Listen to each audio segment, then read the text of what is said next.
Sumainyo ang Panginoon. So, kayo ay aking binabati, mga magsisipagtapos ngayong taon na ito, 2025, sa inyong eskwelahan. May iba't iba kayong iba't iba ninyong courses. So, hindi ko sa unahan yung mga courses. Anyway, binabati ko kayo sa inyong pagsusumika, makakamit ninyo ang isa sa mga kayamanan ng inyong buhay at nawa ay magamit ninyo sa Ebanghelyo. Nakita natin yung gintong na hukay at yung perlas.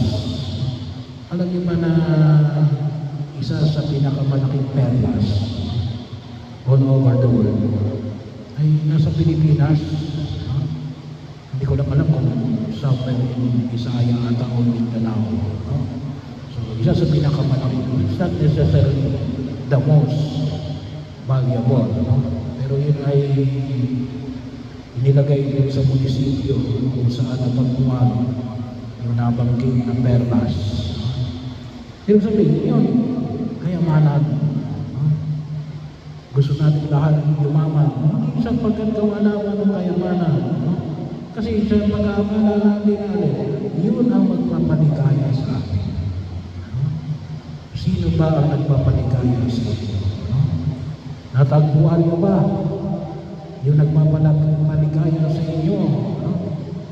Sigurado ang inyong pagtatapos ay isa sa mga bagay na nagpapaligaya sa inyo, magpapaligaya sa inyo. Bahagi yun, do not see it as a burden, bahagi yun. Kung isa kasi may mga tao na ang pag-aaral at pagkatrabaho ay mabigat sa buhay. Hindi, sabi nga namin, magandang kaligayahan. Bahagi yun na makita natin. Yung kaligayahan ay nasa bawat isa sa atin. May iba-iba tayong kaligayahan. Maaaring kasi kaligayahan niya, kaya may iba-iba rin ang inyong mga kinuhang mga kurso. Sapagkat yan ay ginawa ninyo, sapagkat sa tingin ninyo, ito ang isang lugar o daan o bahagi ng buhay ko na magdudulot sa akin ng kaligayahan. At sana kapag natagpuan niyo yan, ay tunay na magdulot sa inyo ng kaginawahan. Kasi meron iba na rin yun ang akala nilang kaligayahan. Pero hinahamak sila. Nagkamali sila. Naalala ko tuloy na ang sabi nanalo ng loto. Akala niya maligaya na siya. Hindi. Bakit? Sa kaisip ko anong gagawin niya. Nagkasakit. Na iwagas yung kanyang napanalunan sa loto, milyon-milyon. Mas mahirap pa, kaysa noon pa hindi siya nanalo sa loto. Kaya, sabi nga, be careful for what you wish for. Tatlong bagay. Una, bahagi yun ako sa ating makita natin, Una, set up your priorities. Kasi maraming bagay ang nakikita namin na ino-consider natin na kayamanan. Ito ang sa tingin natin na magpapaligaya sa atin. Pero kinakailangan natin i-prioritize. Yung iba sa inyo, alam ko, working students. Bahagi yun, nagtatrabaho, yung iba may asawa, pero pinakailangan yung set up yung priority. Ano yung pinakamalakas? Alin yung pinakamataas ang tinitingnan mo? Kaya bahagi mo sa Ebanghelyo natin. Yung isang tao na nakita niya yung kayamanan sa isang lote, hindi kanyang lote, kaya anong ginawa niya? Ipinagbili niya ang lahat ng kanyang ari-arian para magbili yung lote. Kasi yun ang kanyang goal. Makita niya yung kayamanan. At kapag mag-set up kayo ng priorities, ay kinakailangan ninyo rin ng sakripisyo. Isasacrifice nyo ng mga bagay. Sa mga bagay na kung saan ay nakikita nyo ng ito yung higit na mas mahalaga. Alam nyo, kalimitan binabanggit ko, isa sa mga pamamaraan ng demonyo, ano yun? Libangin tayo, no? Nililibang tayo. Hindi niya inaharangan. Itong tao ito gusto magpakabait. Ano? Hindi niya sabihin na ito masama. Hindi. Lilibangin tayo. Lilibangin tayo. Katulad ng halimbawa ng mali. Tulad ng binahagi natin. Sabi ko nga, tulad ng gambling. Online gambling. Nagpalabas ng CCTV ng circular lighter dito. Makita ko namin online gambling. Cellphone lang. Pampalipas oras lang daw sa simula. Pero later on, uhukutin ang buhay mo niya, ang buong buhay. Kaya kapag wala kang setting of priorities, malilibang ka. At kapag nilibang ka, mawawala ka sa iyong priority. Kaya kinakailangan huwag mawala ang iyong, sabi nga natin, priority sa buhay. Kapag sinabi natin priority, may hakbang, may baitang, mayroong nangunguna. Sino ang una? Sino yung pangalawa? Sino yung pangatlo? Marami sila, Father. Marami. Sino ang dapat na mauna sa mararami na yan? At yun ang kinakailangan tutukan natin. At huwag natin hayaan natin malibang tayo. Sapagat marami ang nagdiling lang sa atin. Marami ang nagdiling lang sa atin.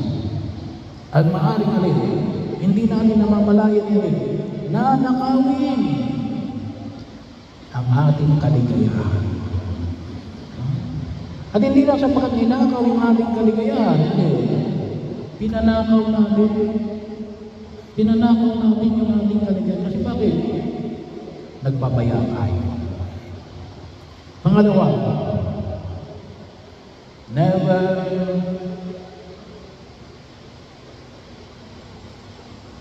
paghihiganti. Alam niyo, tayo mga Pilipino, mahilig tayo sa telenovela. Paglaki ko, gagantihan kita. Bahagi yun. Kung minsan may iba, ba't ka nagpagawa ng napakalaking bahay? Kaya na lang dalawang mag-asawa. Kasi nung bata ko kami, inaapi kami ng kapitbahay namin kasi barong-barong lang yung bahay namin. Ay gusto ko ipakita kayo sa kapitbahay ko na may malaki na kaming bahay. Dalawa na lang kayo, mag-asawa. Yung mga anak nila, may mga trabaho na, may sarili ng bahay. Malaki yung impact ng paghihiganti. Kasi tumitimo sa alin, sa puso rin. Hindi yun natin naalis na alin. Isa po yun sa catalyst for, kung tawagin natin ay palay kayo ulan. However, hindi makakristyano. Hindi makakristyano. Ano yung dapat na maging pasiyan? Pag-ibig. Pag-ibig. Hindi mo dapat magpalaki ka ng bahay mo, gawa na ang pag-iiganti mo sa kapitbahay mo. Sapagkat siguro, kung ano rin, para dito na lang yung aking mga anak at mga apo. Kung gano'n, bahagi yun. Punta na lang, doon siya titira. Kasi bakit? Masasayang. Ang laki-laki ng bahay mo, wala kang nakatira. Bakit? Mali ang iyong pinanghawakan. Hindi pag-ibig. Hindi pag-ibig. Ang turo ng ating pananampalataya is lang. Kaya bakit minsan sabi natin, bakit yan ang yaman-yaman, hindi masaya? Ay puno ng galit. Hindi puno ng pag-ibig. Ay biro mo yung ang ating sign, ay sign of the cross. Nakapako Kristo. But we do it with love. Not out of revenge. Hindi nagpapako si Jesus para alin? Para ang kanyang mga kaaway ay mapunta sa impyerno. Nagpakapako si Jesus para ano? Iligtas ang isang katauhan. Kaya kung gusto nyo talagang nakita yung kayamanan, katamaran natin, out of love. Bahagi yung Christian love. Hindi yung erotic love. May erotic love kasi. Christian love. Nagmumula sa pag-ibig na itinulong sa atin ng ating Panginoon sa Kristo. Doon kayo. Yun ang napakalaking kayamanan. Bahagi yun. At huwag natin kalimutan, mag-ingat tayo. Mag-ingat tayo kasi kung minsan hindi natin namamalayan. Ang aking pulang pagkinis yun. Nagmumula sa pag-iigan na yun. Makapawi ako. Maipamuka ko sa kanilang lahat na mali sila. Hindi yun. Ang mali ay mali. Kahit hindi nakikita ng tao, do not worry about it. But do not bank on it. Bakit? Hindi kayo liligaya. Pinasabi ko sa inyo, bahagi. Siguro mag-aalaka kayo sa simula. Pero hindi bukal ang inyong magiging kaligayahan. Kasi hindi ng pamamaraan na itinuro sa atin ng ating Panginoong Jesucristo. Pangatlo, pusong puno ng pagpapasalamat. Ito ay nakapasa din sa pangalawa. Kapag kayo ay puno ng pag-iigal, hindi rin kayo magiging generous sa pagpapasalamat. Magpasalamat kayo. Magpasalamat kayo sa mga tao na may kamahagi ng inyong tagumpay. Sa inyong mga teacher. Kahit na mga masusulit yung mga teacher ninyo, may hindi. Magpasalamat kayo. Sapagkat magmahagi sa inyong mga magulang, sa mga tao na may kamahagi ng inyong pagkilos. Magkakataon ako sa akin. Magpasalamat tayo. Bakit? Kasi natuto tayo. Natuto tayo. Naging bahagi sila ng ating paglalakbay patungo sa tagumpay. Patungo sa kaligayahan na dulot ng ating Panginoon Jesucristo. Lalo-lalo na sa na nag-uumapaw ng kaligayahan. Bahagi yun na sabi nga natin, yung mga tao nasanay na magpasalamat. Sabi nga ay makita natin na kapag ang tao ay nasanay na magpasalamat, ano makikita niya? Opportunities. May challenge. Pero kapag ang tao ay nakita niya ulit, ay puro harap, inaarangan na mo ito, ano makikita niya? Ay mostly bahagi lang sa atin ay palaging ang tingin niya sa daigdig na kanyang ginagalawa ni Alin ay palaging may kontrabida. No? So, huwag niyong bigyan ng stage ang mga taong nagtanais na kayo ay hindi magtagumpay. No? Sino yung bibigay nyo ng stage? Yung mga taong nakatulong sa inyo. Kaya yun nga nakamit yung tagumpay na yan. No? At rin, pusong palaging handang magpasalamat. No? Bahagi yun na kung saan ay makita mo namin. Kaya masabi ko ako'y nagpapasalamat sapagkat every year kayong mga sa eskwelahan nyo, Bagyan Community College, ay every year kayong ay nagpapamisa. No? Magpasalamat kayo. Go to Mass every Sunday. No? Go to Mass every Sunday. Kasi anong ibig sabihin ng misa? Ang term na ginagamit namin yan ni Ale, Eucharistia. No? Pagpapasalamat. Pagpapasalamat. Bahagi ko yun. No?